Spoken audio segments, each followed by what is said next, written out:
अरे चिट्ठिया एक लिखतिरिया भेजी पिया के पठाए देहली पिया के पठाए कि हम करबे छठी के बरतिया आवा टिकट कटाई आवा टिकट कटाई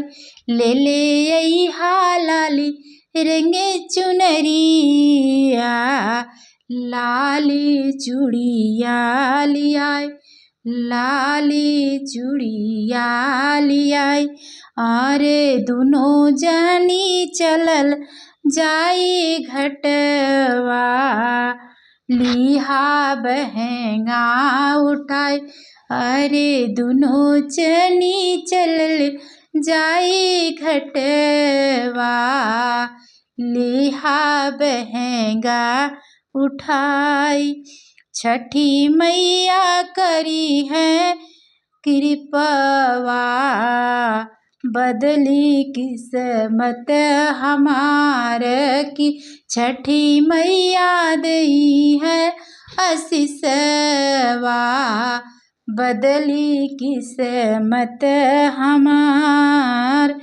जल बीच देबै हम अरघिया मांगब मन के मुराद जल बीच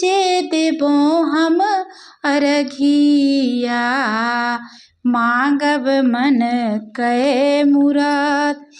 आवायादित देवा जल्दी व्याकुल बरती जल बीच व्याकुल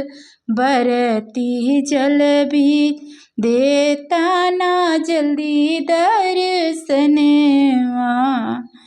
राउर जो है सब बाट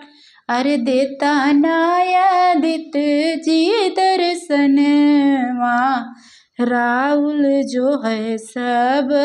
बाट नैहर में बनल रहे भैया भतीजा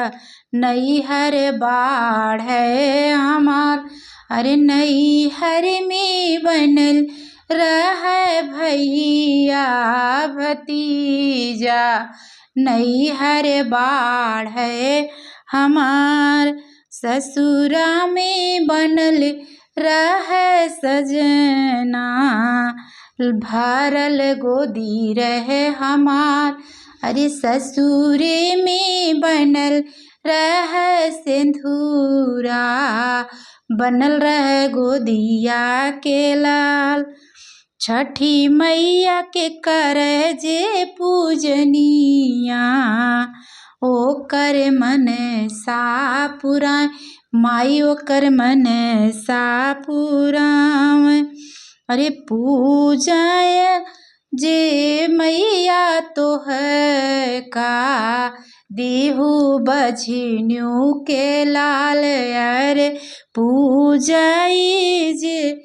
तोह का बाझिन